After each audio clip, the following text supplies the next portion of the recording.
Bem, queridos, eu quero convidar você então a abrir a sua Bíblia De volta ao livro de Juízes, ou dos Juízes. Hoje nós vamos para a nossa quarta mensagem, vamos para o capítulo 4, a partir do versículo 1 até o versículo 24. Juízes, capítulo 4.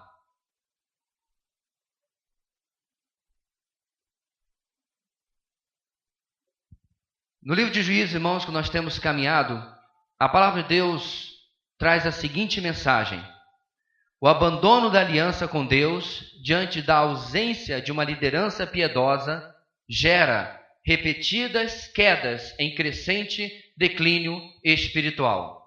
Esta é a frase que nós compomos para que você, que talvez nunca leu este livro, para que você que ainda não entendeu a mensagem de Juízes, possa olhar para esta frase, apesar de longa, e ver que há uma coesão, há uma mensagem do começo até o final.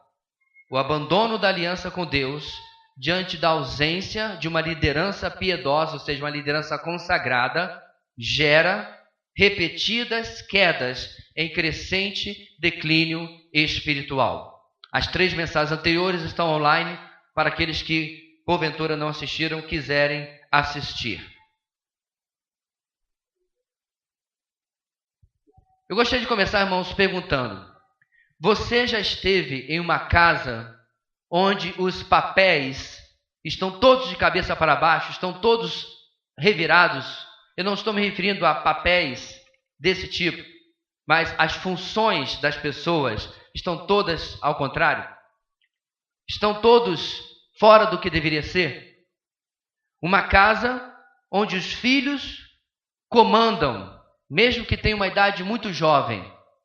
Há um tempo atrás, um programa de televisão fez uma reportagem sobre as crianças que são reizinhos, que mandam e desmandam nas suas casas, e os pais fazem aquilo que eles querem, senão a coisa fica feia.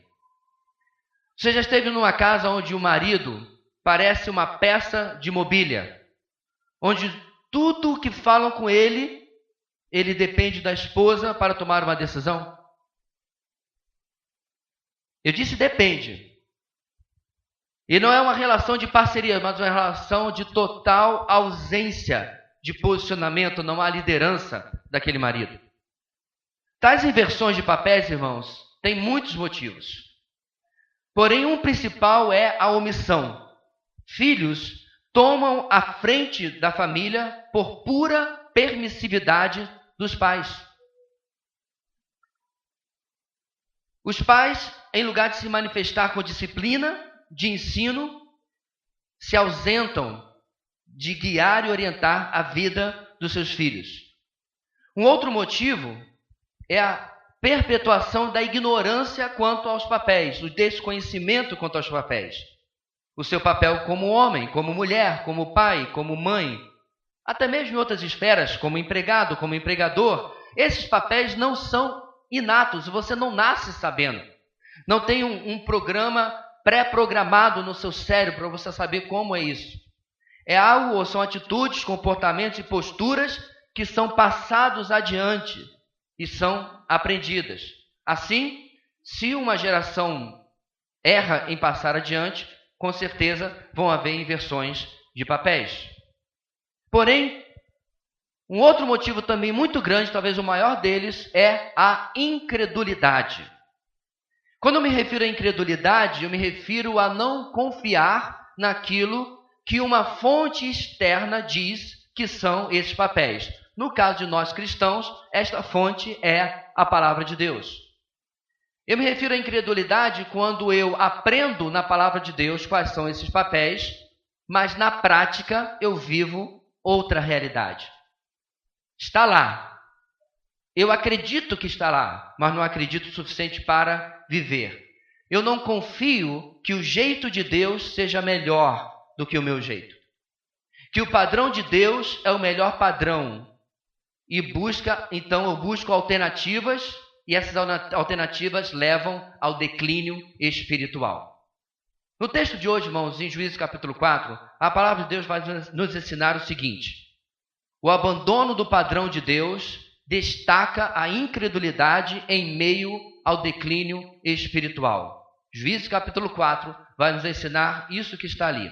O abandono do padrão de Deus destaca a incredulidade em meio ao declínio espiritual. Hoje nós vamos conhecer, meus irmãos, a história de Débora e de Baraque. A história aonde muita gente tem se baseado de maneira equivocada para tomar conclusões que não são aquelas que estão no texto, que não são aquelas que combinam com o todo das Escrituras. Alguns dias atrás eu conversava com um casal em outro país, via internet, brasileiros, e eles estavam confusos com um texto sobre o Senhor Jesus, sem saber definir o que aquilo significava diante de algo que pessoas de uma seita haviam falado sobre aquele texto. E eu expliquei para aquele casal que é importante, número 1, que não se tire um texto fora do seu contexto. E número 2, que se use teologia bíblica, ou seja, toda a Bíblia, para se interpretar um texto. A Bíblia explica a Bíblia. Esse é um princípio básico de interpretação. Mas aquele grupo pensava um único versículo e fazia afirmações sobre Cristo que não são afirmações verdadeiras. Hoje, portanto, isso foi só um exemplo, nós vamos precisar olhar para o texto de Juízes 4 à luz do que a palavra de Deus fala sobre aquilo que falamos no começo, sobre os papéis. A semelhança que fizemos nos outros dias, nós vamos ler parte por parte, à medida que vamos caminhando nos pontos da mensagem de hoje. Primeiro vamos começar, meus irmãos, do versículo 1 até o versículo 5. Peço que você leia comigo. E a palavra de Deus diz assim, juntos: depois da morte de Eude, mais uma vez os israelitas fizeram o que o Senhor reprova. Assim o Senhor os entregou nas mãos de Jabim, rei de Canaã, que reinava em Azor. O comandante do seu exército era Sísera, que habitava em Arosete-Rogoim. Os israelitas clamaram ao Senhor, porque Jabim, que tinha 900 carros de ferro, os havia oprimido cruelmente durante 20 anos. Débora, uma profetisa, mulher de Lapidote, liderava Israel naquela época. Ela se assentava debaixo da tamareira de Débora, entre Ramá e Betel, nos montes de Efraim, e os israelitas a procuravam para que ela decidisse as suas questões. Primeira lição, meus irmãos, da mensagem de hoje é a seguinte: o declínio espiritual se comprova em uma crise de liderança. O declínio espiritual do povo de Israel nos dias dos juízes, nesses aproximadamente 3 séculos, se comprova, neste momento, em uma crise de liderança. Amados, liderança é algo extremamente importante. Não é algo absoluto, porém, é impossível qualquer coisa existir se todo mundo for igual, no sentido de função, não de valor. Tudo tem liderança, até quando você vai jogar um futebol, uma pelada. Alguém diz, bora tirar os times. Alguém toma a iniciativa. Sempre tem aquele com um espírito maior de liderança.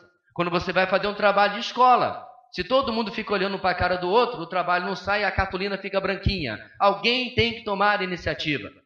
Só funciona um monstro de 2 cabeças na mitologia grega, a Hidra. E ainda assim, Hércules acabou com a raça dela. Não funciona. Precisa-se de liderança. No seu trabalho, você tem um supervisor, que tem o supervisor, que tem o supervisor. Sempre tem alguém mandando em alguém. Quando eu falo sobre mandar, eu estou obviamente referindo-me à liderança. Assim, no tempo dos juízes, um grande problema que nós vimos algumas semanas atrás começa com o quê? Moisés deixa Josué na liderança do povo. Mas Josué, apesar de ser um homem admirável, comete um erro estratégico terrível. Ele não forma um sucessor. E, meus amados, a história comprova que isso não é uma boa estratégia. Eu compartilhei um tempo atrás em uma palestra, quando eu ouvi a história do grande pregador a quem admiro profundamente, Martyn Lloyd-Jones, inglês, em que pouco tempo depois da sua morte, a igreja dele já começava a se desviar da sã doutrina. Onde foi o erro de Martyn Lloyd-Jones? Grande pregador, posso ouvi-lo durante horas e horas e horas a fim. Na verdade, eu tenho um aplicativo no meu celular com áudios das pregações dele. Maravilhoso. Mas eu diria, Martyn, meu velho, você não é eterno. Um dia você vai morrer, como ele realmente morreu. E depois da sua morte, grande parte daquilo que ele construiu se perdeu, porque não tinha sucessores, pessoas que dessem seguimento àquilo que ele havia feito. Agora vamos ver como essa crise de liderança se apresenta nesses 5 versículos que nós lemos. O versículo 1 começa com uma expressão que vamos nos familiarizar à medida que caminhamos no livro de Juízes. Mais uma vez. Essa é uma daquelas expressões repetitivas nos ciclos de quedas do livro de Juízes, ciclos de quedas de Israel. Mais uma vez no texto, eles fizeram o que o Senhor reprova. O Senhor reprova, meus irmãos, é como se fosse um selo de má qualidade. É um imetro ao contrário.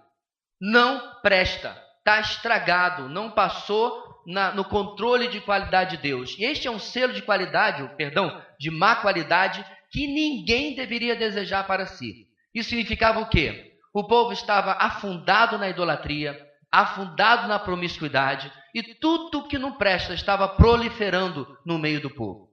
Quando isso acontecia, segue-se, versículo 2, o próximo passo no ciclo da queda, naquele esquema que nós vimos, na semana passada. Isto é, qual é o próximo passo? Ora, o povo cai em pecado e Deus agora entra com a disciplina. Semana passada eu destaquei o que, meus irmãos?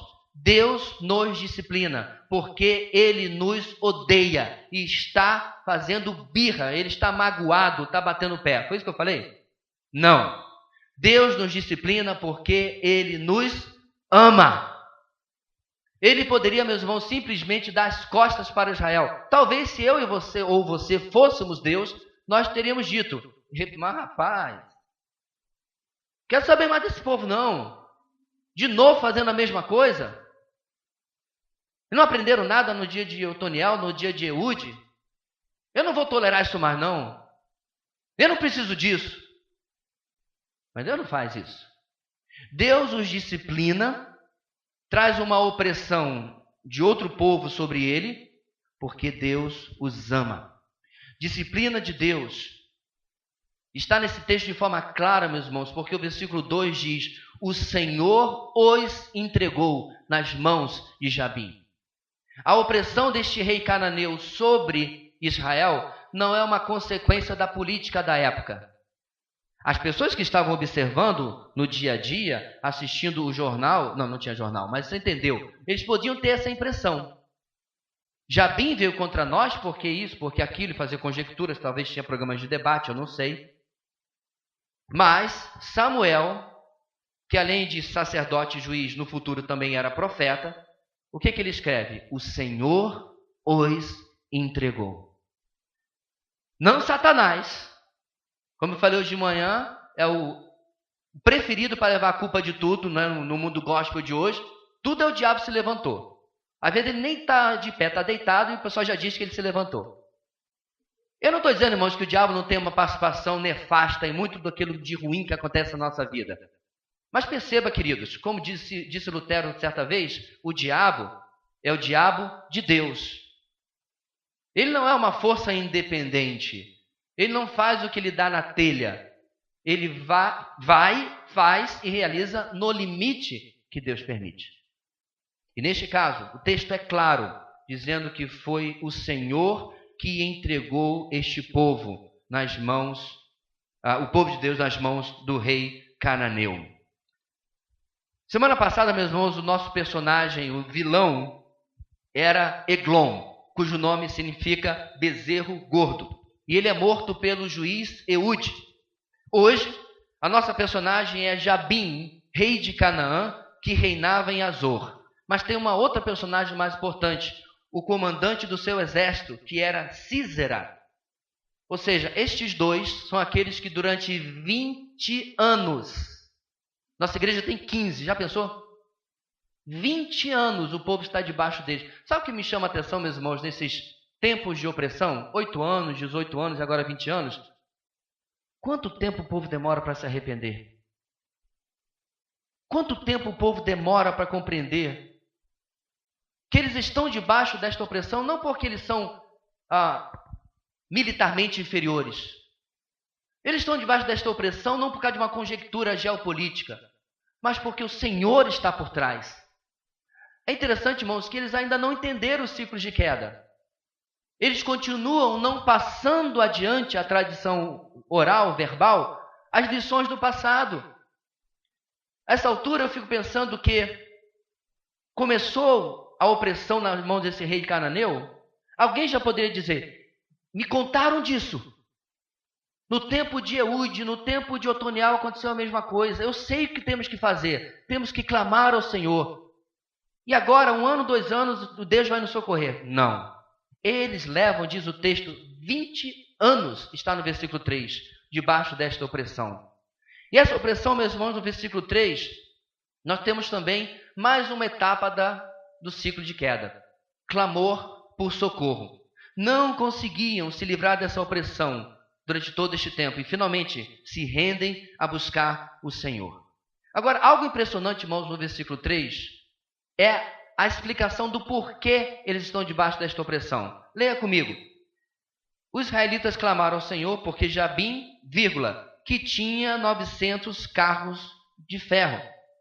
Samuel destaca que aos olhos do povo era impossível vencê-los. Deixa eu explicar para você. Não estamos falando aqui de blindados. Não estamos falando aqui de Humvee, como o exército americano tem. O que nós estamos falando aqui simplesmente é de carruagens. 2 rodas de cada lado, um pouquinho de madeira sendo puxados. Pastor, só isso? Mas peraí. Feito de ferro, eles podiam irromper com os cavalos em meio às fileiras israelitas e acabar com dezenas de pessoas de uma só tentativa. Então, 900 carros de ferro era uma força bélica, irmãos, tremenda para aquela época. Não é a guerra de hoje, não tinha drones para serem levados, e jogar bomba. Não tinha míssil teleguiado, era no mano a mano. Era a época de homens, fortes. Eu fui pegar uma espada antiga uma vez, só em pegar a espada acho que eu já desloquei o músculo.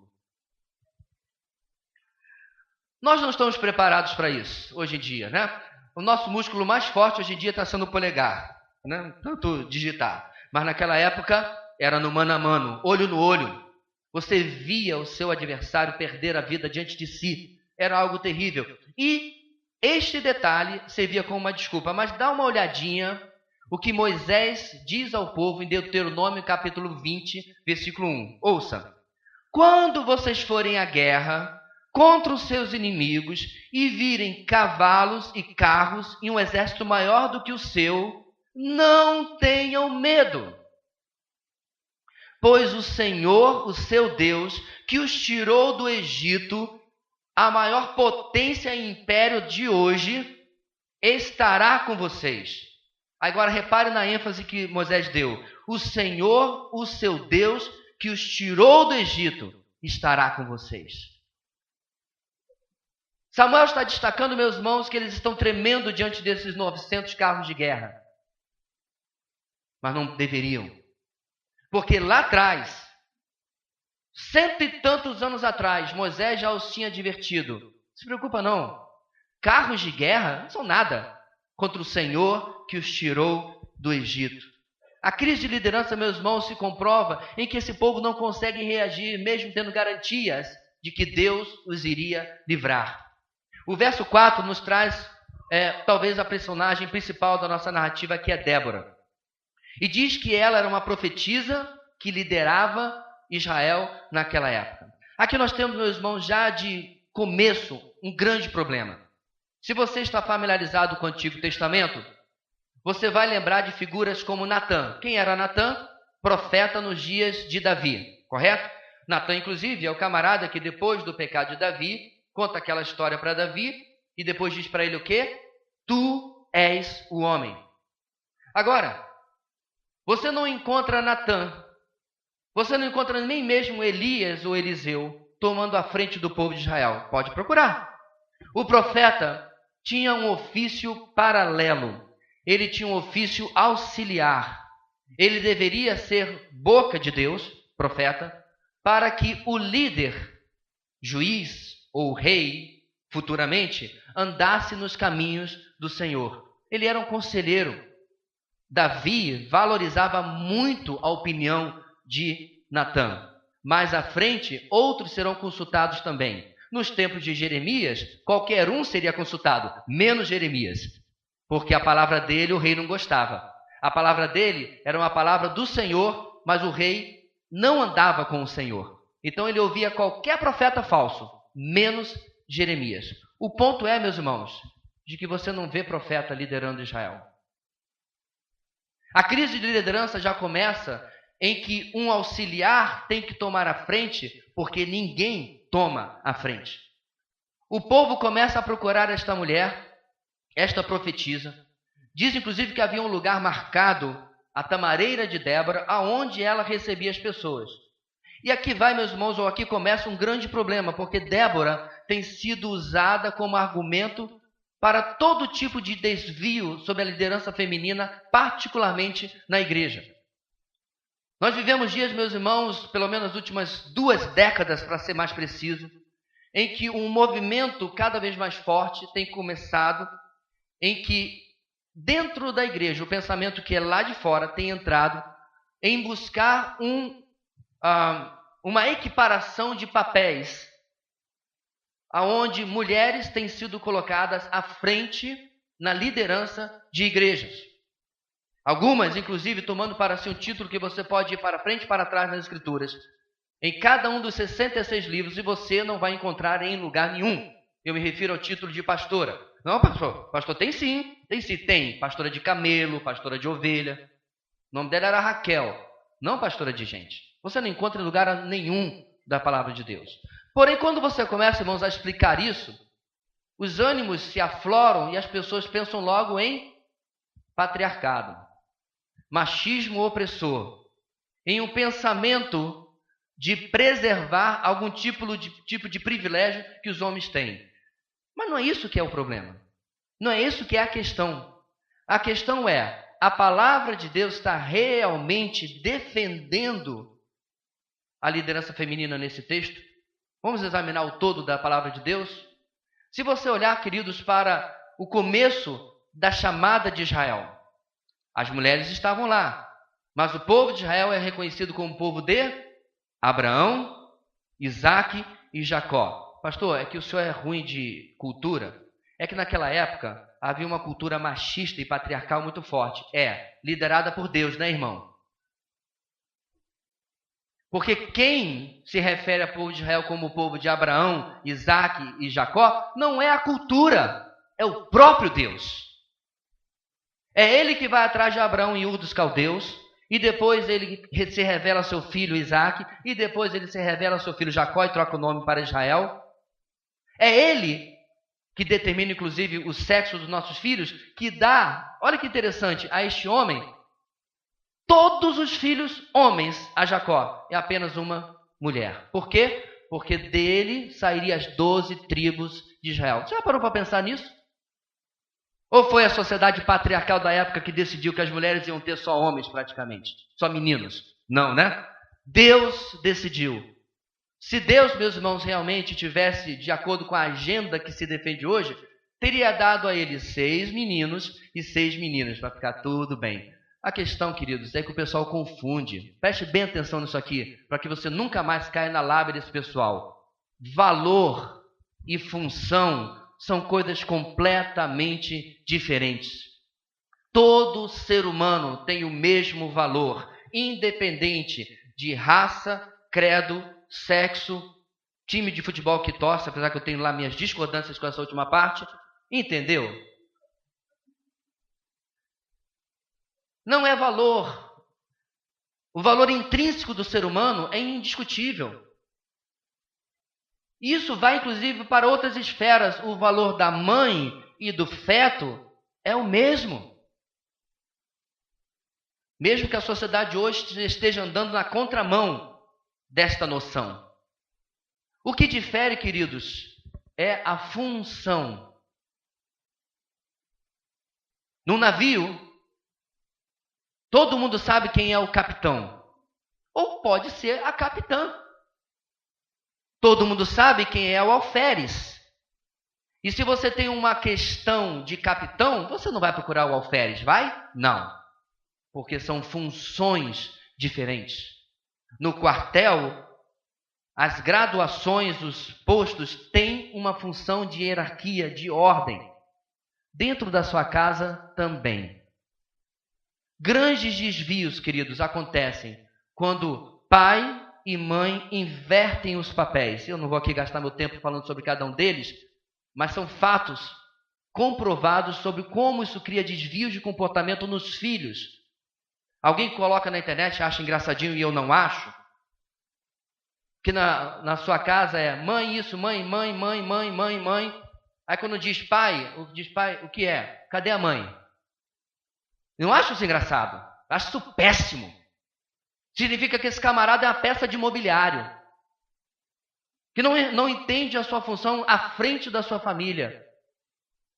Nós estamos em dias, meus irmãos, eu não estou brincando, que daqui a pouco teve um barulho no quintal, o cara vai dizer assim para a mulher, querida, tem alguém no quintal, vai lá e vê.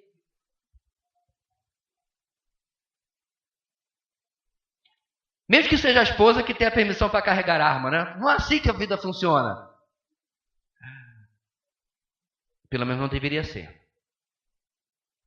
Então esse texto, meus amados, nem de perto está falando sobre isso. A Bíblia, porém, preste bem atenção aqui no princípio de hermenêutica, de exegese. A Bíblia tem o costume de ensinar através do elemento da exceção. Isto é, quando acontece, não o que deveria acontecer, mas o que não deveria acontecer. A genealogia do Messias, por exemplo, inclui, olha só, uma prostituta. Eu me referi à genealogia de Jesus. O nome dela é Raabe. Quando você lê aquilo, alguns mais, dá um arrepio. Prostituta, a mulher. Obviamente ela largou a vida depois que ela encontrou com Deus de Israel. Mas não é só isso, irmãos. A genealogia também inclui uma gentia, uma pessoa que não é judia. Ruth. A história de Davi, o rei segundo o coração de Deus, contrasta esse rei que todo mundo admira, que todo mundo é fã, com Urias, o hitita, que também não é judeu. O que Davi está fazendo? Cobiçando a mulher de Urias e planejando o assassinato dele. E aí ele manda trazer Urias do campo, do campo de batalha, para que ele vá para casa, porque ele já havia adulterado com a mulher dele para encobrir a gravidez dela. Lembra da história? O que Urias faz? Urias vai dormir com os soldados.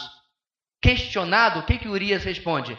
Eu iria para minha casa me alegrar com a minha esposa enquanto os meus companheiros estão lá dando a vida? Um tapa na cara de Davi. Deus está ensinando através da exceção. Aquele que deveria viver ou andar de maneira justa, não anda. E aquele que é apenas um hitita, é um homem honrado. Juízes vem sendo um livro de exceções. O povo todo no pecado. E vem um Otoniel, e vem um Eude, e vem um Sangar, e vem uma Débora. Exceções em um povo que está desviado. Um punhado de homens e mulheres no meio de uma multidão andando fora do padrão de Deus. Independentemente, irmãos, se este cenário é ideal ou não, o fato é que Débora era procurada, versículo 5, pelos israelitas nos montes de Efraim. Porém, perceba, o texto não diz a mesma coisa sobre Débora que diz sobre Otoniel e sobre Eude. Não diz que o Senhor levantou uma libertadora. Não diz que o Senhor lhes deu um libertador, que foi o que disse sobre os outros juízes. Comprovando de que Deus tinha um plano para aquela época e que agora tem que agir por outros caminhos, porque esse plano está se recusando a obedecer. 1 Coríntios capítulo 11, para nós encerrarmos essa questão de ofício, de função e não de valor, nós lemos o versículo 3, presta atenção. Quero, porém, que entendam que o cabeça de todo homem é Cristo. O cabeça da mulher é o homem e o cabeça de Cristo é Deus. O que esse texto está falando, irmãos? Que Deus vale mais do que Cristo? Claro que não. Ele está falando sobre hierarquia. Ele está falando unicamente sobre função. Quando nós olhamos para a palavra de Deus, meus irmãos, nosso Deus é um Deus ordeiro. E Ele colocou uma ordem clara desde o Jardim do Éden. em que ele colocou o homem à frente e a mulher como sua auxiliadora. Pastor, isso é uma ofensa. É porque você não sabe ou ainda não está lembrando o que significa essa palavra auxiliadora. A palavra no hebraico, Ezer, da onde vem o nome Esdras, é a mesma palavra que você encontra em Eben-Ezer, significa pedra da ajuda. E a mesma palavra que você encontra se referindo a adivinhe a quem? Ao próprio Deus. O Senhor é o meu Ezer, é o meu auxílio. A palavra que foi usada lá em Gênesis capítulo 2, a respeito da mulher. Você, mulher, tem um título que nós não temos, mas que Deus tem. Então, queridos, não se está de novo falando de valor. Nós estamos falando de funções. E todos nós sabemos como que homens que andam em parceria com as suas auxiliadoras e mulheres que andam em parceria com seus líderes andam melhor. Podem ir de maneira mais lenta, como o Eclesiastes fala, mas vai mais longe. Vai de maneira mais eficaz. Vai de maneira mais eficiente. O texto vai falar, meus irmãos, Coríntios 11, não sobre valor, mas sobre função, hierarquia. Não sobre domínio, mas sim sobre serviço. Essa é a atmosfera. Tanto que, quando Paulo vai falar sobre a família, ele vai falar sobre servir uns aos outros e não sobre dominar uns aos outros. E terceiro, não fala desta hierarquia para alta exaltação, mas o objetivo é a glória de Deus. Quais são algumas aplicações, meus irmãos, que esse texto nos traz? Tal como vemos ciclos de queda aqui no livro dos Juízes, será, meu irmão, que você percebe ciclos de pecados na sua vida? Será que você percebe altos e baixos constantes? Como de repente na sua vida você desce um passo para frente e dois para trás? É muito bonitinho na falsa, né? Mas na vida espiritual não é nada bom. Aí eu pergunto, você se preocupa nesses altos e baixos, nesses ciclos de queda, nessas inconstâncias na sua vida espiritual? Você se preocupa quais serão os impactos a curto, médio e longo prazo? Porque o preço vem, a conta chega. É por isso que desde a primeira mensagem nós estamos instigando você a olhar para o futuro e pensar as suas atitudes hoje, qual o impacto que vai ter particularmente na vida dos seus filhos. Uma segunda pergunta. Tal como nos dias, meus irmãos, do texto que acabamos de ler, nós vivemos em nossos dias também uma crise de liderança. O pecado tem exacerbado a omissão e, por outro lado, a dominação masculina. Ninguém nega isso. Por um lado, nós temos homens que se comportam de maneira omissa. Por outro lado, temos também homens que se comportam de maneira dominativa, de maneira até mesmo opressora, ao que você pode chamar de machismo. Mas o pecado também tem exacerbado a insubmissão e a iniciativa precipitada femininas. Ou seja, neste cenário, irmãos, onde nós estamos, desde o Éden, na verdade, qual tem sido a minha atitude? Você faz parte dessa crise de liderança ou você tem buscado um retorno ao padrão divino? Qual é a sua realidade? Perceba, meus irmãos, que em nenhum lugar na palavra de Deus nós encontramos uma desculpa dizendo, mas Senhor, tu não sabes a mulher que tu me deste, ou tu não sabes o marido que tu me deste, ou meus pais, ou qualquer pessoa que seja. A palavra de Deus coloca, meus irmãos, noções de liderança e de submissão absolutos. Este é o padrão de Deus. Neste padrão eu me coloco ou me rebelo. Simples assim. Ou eu me coloco neste padrão, homens, como líderes e servos, porque caso você não seja, você está em rebelião para com o que a palavra de Deus fala, incredulidade. Ou você coloca no padrão que você mesmo quer. Mulheres, uma submissão bíblica como auxiliadora, ou rebelião para aquilo que está na palavra de Deus. O declínio espiritual se comprova nesta crise de liderança no começo do texto de Juízes capítulo 4.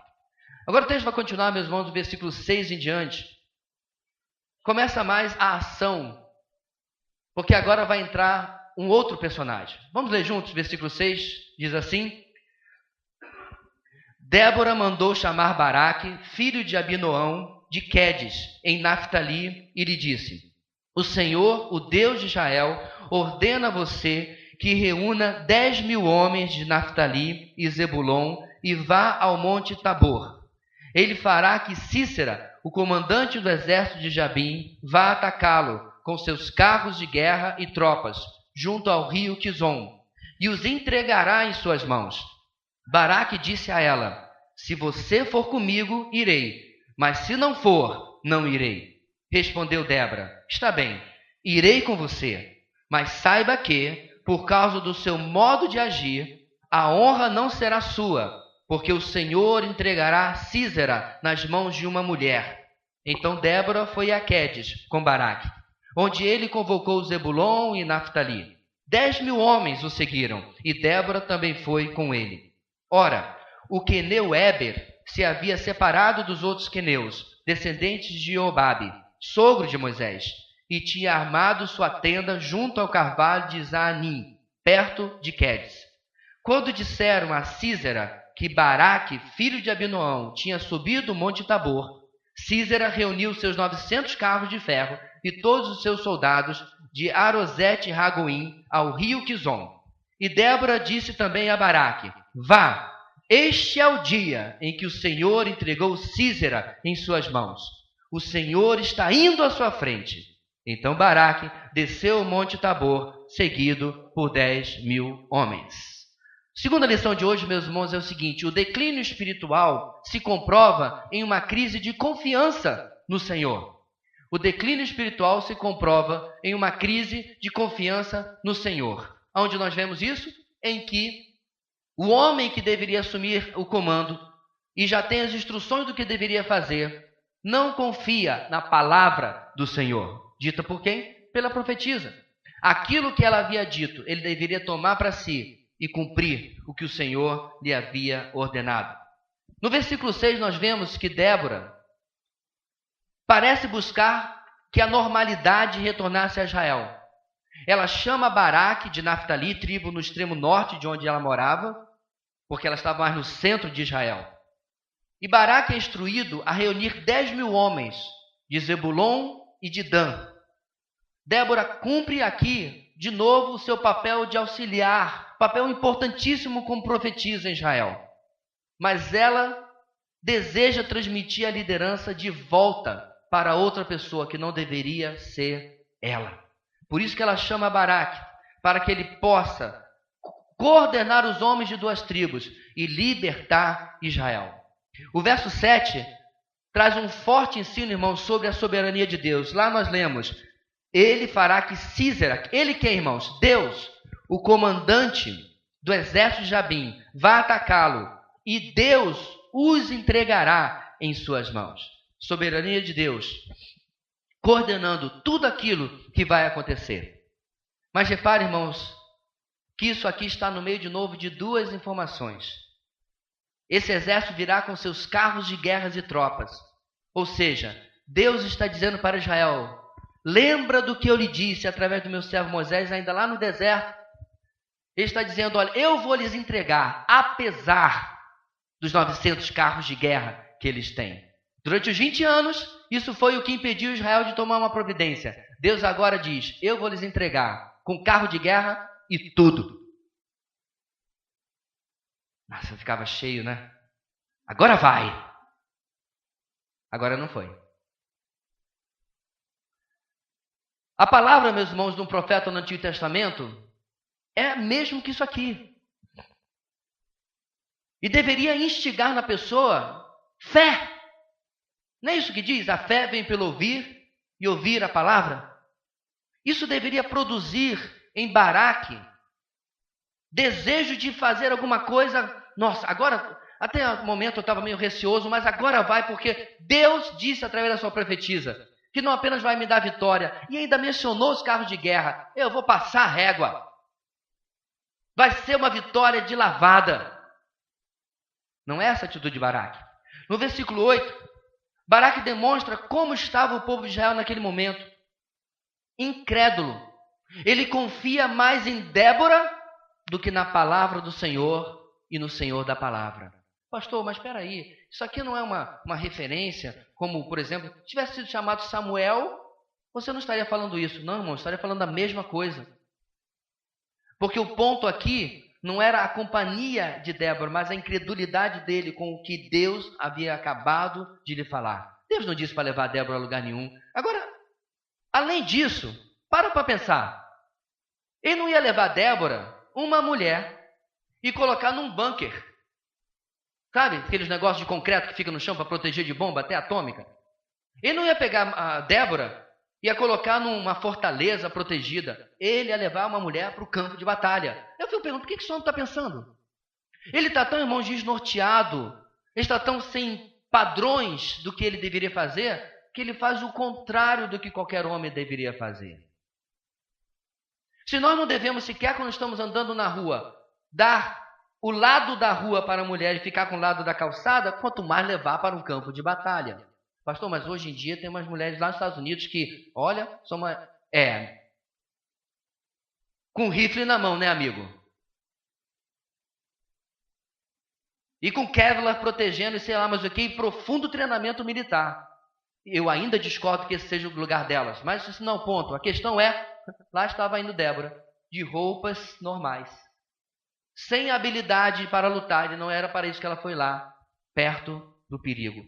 Os padrões estão totalmente alterados. Mas o texto continua, e as palavras de Débora no versículo 9, talvez deveriam servir para fazer Baraque cair em si, mas não adiantou. Ela o avisou de que haveria uma honra que ele não usufruiria.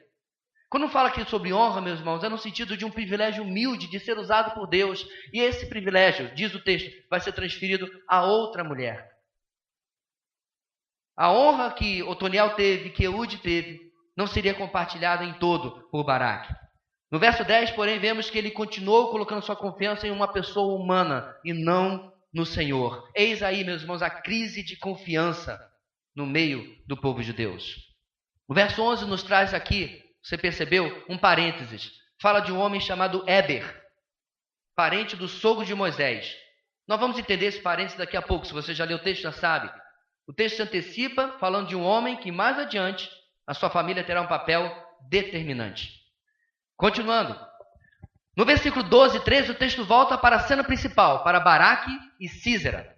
Este último toma conhecimento dos movimentos militares de Baraque e o que ele faz? Reúne os seus temíveis 900 carros de ferro.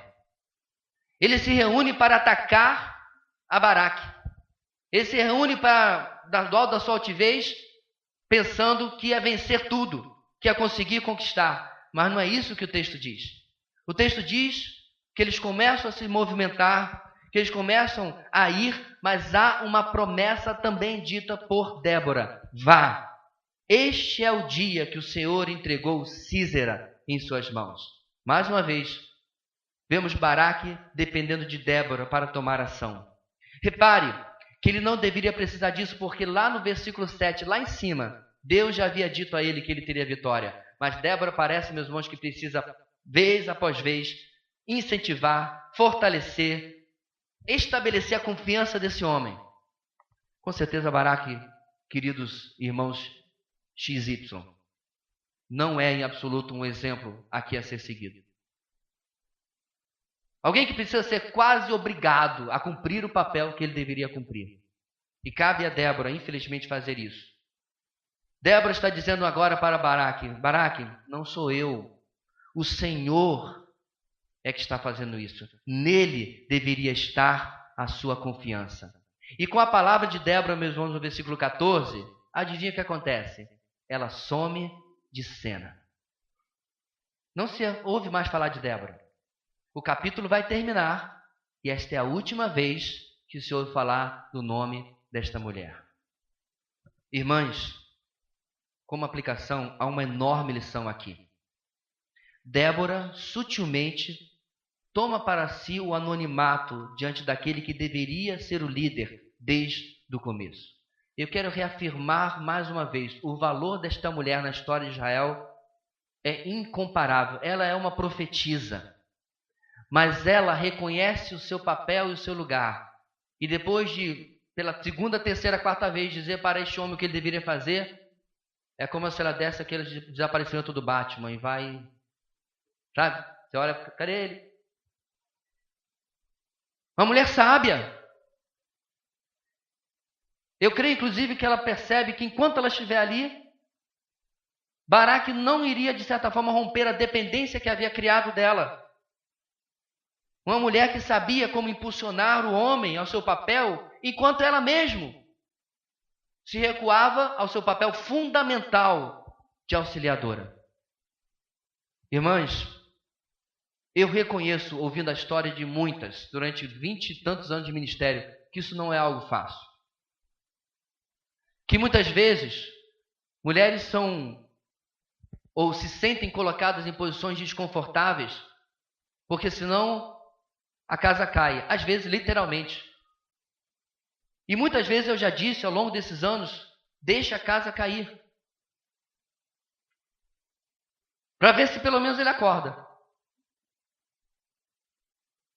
Porque o fato é, meus queridos, que por causa das distorções que o pecado tem produzido no nosso meio, se você assumir a função de alguém que não quer cumprir aquela função, o máximo que ele vai dizer é muito obrigado. Ele não vai se incomodar. Se você tomar sempre a frente na disciplina dos filhos e ele não fizer nada, ele não vai se incomodar. Se você assumir todas as responsabilidades da casa, é capaz, inclusive, dele lhe elogiar em público, porque isso lhe é confortável. O exemplo de Débora aqui, irmãs, apesar de sutil, é muito precioso. Especialize-se naquilo que Deus planejou, designou para que você, mulher, seja. Especialize-se naquilo que a palavra de Deus trata como sendo os contornos da sua personalidade, do seu caráter. Especialize-se naquilo que Deus tem colocado você. E detalhe, muitas vezes só vocês realmente podem fazer. Homens, até que ponto a sua omissão traduz um sintoma de incredulidade? Por exemplo, se você ainda não entendeu que comida na mesa, mas não criar uma família piedosa, não se justifica, você está dizendo o seguinte: o material é mais importante que o espiritual. A sua comida, a sua mesa vai estar farta. Talvez os tênis de marca e as roupas vão estar lá. Os últimos lançamentos do videogame também. Mas a semelhança, irmãos, do que temos visto no livro de Juízes, um dia esta conta vai chegar.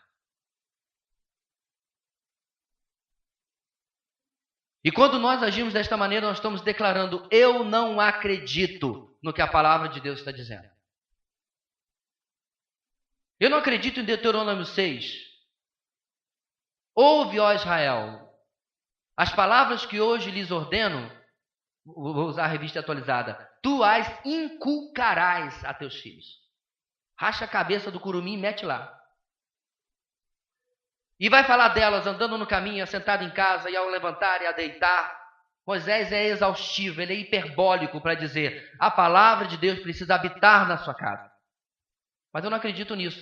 Então eu vou trabalhar até me rachar, hora extra, viagem a negócios. E lá de longe eu faço uma oração pela minha família. E tudo vai dar certo. Não, não vai. A história comprova que não vai. Nenhum sucesso no mundo compensa o fracasso no lar. O ponto aqui, meus irmãos, é que essas são áreas de lutas espirituais na nossa vida. E que nós temos que prestar muita atenção nisso. Vamos ver como o nosso texto termina? Versículo 15 até o final. Peço novamente a sua participação para nós terminarmos nossa leitura. Diante do avanço, vamos juntos, irmãos? Diante do avanço de Baraque, o Senhor derrotou Sísera e todos os seus carros de guerra e seu exército ao fio da espada. E Sísera desceu do seu carro e fugiu a pé. Baraque perseguiu os carros de guerra e o exército até Arosete e Ragoim. Todo o exército de Sísera caiu ao fio da espada, não sobrou um só homem. Sísera, porém, fugiu a pé para a tenda de Jael, mulher do queneu Éber, pois havia paz entre Jabim rei de Azor, e o clã queneu Éber. Jael saiu ao encontro de Sísera e o convidou. Venha, entre na minha tenda, meu senhor. Não tenha medo. Ele entrou e ela o cobriu com um pano. Estou com sede, disse ele. Por favor, dê-me um pouco de água. Ela abriu uma vasilha de leite feito de couro, deu-lhe de beber e tornou a cobri-lo. E Sísera disse à mulher, fique à entrada da tenda. Se alguém passar e perguntar se há alguém aqui, responda que não. Entretanto, Jael, mulher de Éber, apanhou uma estaca da tenda e um martelo e aproximou-se silenciosamente enquanto ele, exausto, dormia um sono profundo. E cravou-lhe a estaca na têmpora até penetrar o chão, e ele morreu. Baraque passou à procura de Sísera, e Jael saiu ao seu encontro. Venha, disse ela, eu mostrarei a você o homem que você está procurando. E entrando ele na tenda, viu ali caído Sísera, morto, com a estaca atravessada nas têmporas. Naquele dia, Deus subjugou Jabim, o rei cananeu, perante os israelitas. E os israelitas atacaram cada vez mais a Jabim, o rei cananeu, até que eles o destruíram. Para terminar a nossa mensagem de hoje, meus irmãos, o declínio espiritual se comprova apesar da misericórdia de Deus no livramento. Não vamos esquecer que diante do texto que nós acabamos de ler, pensar que tudo está muito bem, obrigado. Não está. Há um declínio espiritual que está se comprovando, apesar deste livramento no final do versículo 4. Os versos 15 e 16 confirmam o que Débora havia dito. A confiança de Baraque deveria estar unicamente no Senhor, porque o texto começa, o Senhor derrotou Sísera e todos os seus carros de guerra e seu exército ao fio da espada. Eu acho muito interessante, meus irmãos, como que Samuel, o autor, repete sempre sobre os carros de guerra. É meio que para esfregar na cara, para dizer, é por causa disso aí que vocês estavam com medo? Vocês clamaram a mim e eu rapidinho resolvi o problema. Para mim, não era problema algum. O verso 16 diz que Baraque perseguiu o exército de Sísera até que não sobrou um só homem. Um só homem do exército sobrou. Apenas Sísera fugiu. Ele fugiu para onde? Para aquele parênteses que a gente havia conhecido no versículo 11. A família de Éber, o queneu. No verso 17, ele já está na propriedade de Éber e se dirige à tenda da esposa dele, que o encontra. E aproveitando, irmãos, a paz que havia entre este povo nômade e o povo de Sísera, ele tenta ali se esconder. Você viu a narrativa? E ali nós temos uma cena, meus irmãos, que de novo dava um tremendo de um filme. Uma ação acontecendo. Sabe aquele filme que você já sabe o que vai acontecer, porque você já leu o texto bíblico? Mas você fica assim, né? E ela o cobre, ele deita, ela o alimenta, dá a ele de beber, tudo certinho. E eu acho incrível, irmãos, que Jael, essa é uma mulher, ela é muito firme. Ela é muito determinada. Ela é muito nada Baraque. Ela sabe o que ela tem que fazer. Ela sabe quem é este homem. Ela sabe que este homem tem trazido inconstância e crise àquela região inteira. O que ela faz? Quando ele dorme, pega uma estaca, têmpora é bem aqui, e atravessa de um lado até o outro. Pastor, esse livro está meio violento. Semana passada, meteram uma faca de 45 centímetros num cara gordo, que a faca nem saiu. Agora, essa mulher, você preferiu o quê? Que desse arsênico para ele morresse em profundo dor e sofrimento? Ela foi até misericordiosa, ele não deve ter sentido nada. Dias difíceis, irmãos, dias diferentes do nosso. Mas o que eu acho interessante, meus irmãos, é quando chega no versículo 22. Baraque descobre o que a esposa de Éber, Jael, havia feito a Sísera. E eu creio, meus irmãos, que nesse instante ele é confrontado com a sua incredulidade. Por quê? Porque ele lembra da profecia de Débora. Diante daquela visão daquele homem morto por uma frágil esposa de um nômade. Ele lembrou. Eu irei com você. Não foi o que Débora falou? Mas você não receberá a honra. Outra mulher receberá essa honra. Ele deveria ter confiado na palavra do Senhor. Ele deveria ter confiado na profetisa do Senhor, no sentido daquilo que ela proferiu. Como em todo o Antigo Testamento, irmãos. Todo aquele que duvidava do profeta do Senhor se dava mal. É ou não é? Hoje de manhã nós falamos de Saul. Samuel lhe deu uma ordem. Saul fez o contrário, se deu mal. E vez após vez, os reis de Israel, que não ouviram a Jeremias, que não ouviram a Isaías, se deram mal. Desconfiança, incredulidade, crise de liderança. Esta era a atmosfera que eles tinham lá. Apesar disso, Deus age com misericórdia. Nosso texto termina registrando que a partir dali, talvez há uma mudança na vida de Baraque. Ele e os israelitas se enchem de confiança e partem para terminar o domínio de Jabom, o rei cananeu, de uma vez por todas. Graças a Deus. Porque eu ficaria, meus irmãos, extremamente triste que nessa altura do campeonato ele voltasse à bendita tamareira lá nos montes de Efraim para procurar Débora. Mas pelo menos o texto diz que não. Ele continua em frente, o que demonstra que talvez houvesse dele uma mudança de coração. Para nós terminarmos, precisamos reconhecer, irmãos, sempre o quão misericordioso é o nosso Deus. Apesar de nós, apesar das nossas escolhas, apesar mesmo às vezes da nossa incredulidade, Ele age em nosso socorro e em nosso favor.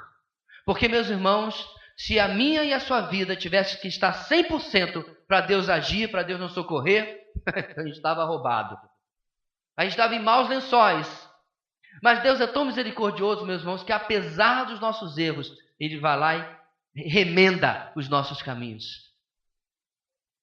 Apesar do que fazemos, e nós vimos no devocional de alguns dias atrás, dos privilégios que nós perdemos por causa da desobediência. Lembra que a gente viu isso?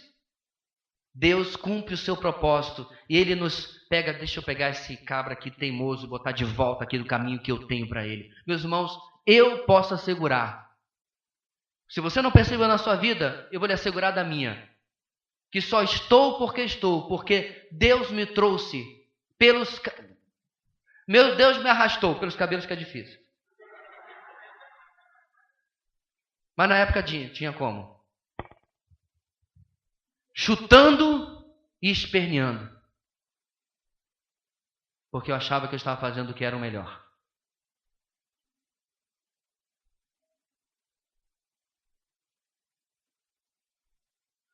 Misericórdia. Misericórdia de cumprir o objetivo dele, o propósito dele, apesar de mim, apesar de nós. E como eu disse, irmãos, Baraque parece ter, no final das contas, aprendido algo. Será, meus irmãos, que o agir misericordioso de Deus, mesmo que Deus age muitas vezes com firmeza também conosco, Ele não é de maneira nenhuma um Deus mole, será que isso tem produzido também em nós algum aprendizado? Eu tenho aprendido com a misericórdia de Deus sobre os meus erros e apesar de mim? Ou eu vou repetir ciclos de queda tal e qual o povo dos juízes? De uma forma ou de outra, o abandono do padrão de Deus destacou para nós a incredulidade que eles estavam vivendo em meio àquele profundo declínio espiritual. E mais uma vez, irmãos, mais uma noite a palavra de Deus vem nos alertar. Atenta. Coloca, igreja, a tua vida sobre o microscópio, sobre o exame e veja o que precisa mudar. Porque, querido, nós vamos agora fazer uma última oração. Pedir ao irmão Rendo que já vem até aqui à frente. Você vai cumprimentar um ao outro, talvez você vai sair para comer alguma coisa, mas eu oro a Deus que você não trate isso aqui como um encontro social, que você ticou da sua agenda da semana. Este é um encontro espiritual. Em absoluto, não comigo, mas com Deus vivo. E você não veio aqui por acaso, ou porque simplesmente você escolheu. Cabe a verdade do antigo hino, nesta noite feliz, neste santo lugar, eu marquei um encontro com Deus. E você está aqui e não o outro, porque Deus queria que você ouvisse exatamente estas verdades e você saísse daqui ponderando, pensando e tomasse resoluções. Eu gostaria de orar uma última vez e juntos clamarmos a Deus: Senhor, não passe de mim a tua palavra. Deus querido, ajuda-nos, ó Pai, a não sermos como a semente que cai à beira do caminho, ou entre espinhos, ou entre pedras, mas que a tua palavra hoje caia só em bom solo. E possamos sair daqui, ó Deus, constrangidos confrontados a buscar mudanças na nossa vida. Em tudo aquilo que ouvimos, ó Deus, possamos nos render à palavra do Senhor, como Baraque deveria ter se rendido, e possamos responder nas palavras do autor quando era um menino: fala, Senhor, que o teu servo ouve. É o que oramos em nome de Jesus. Amém.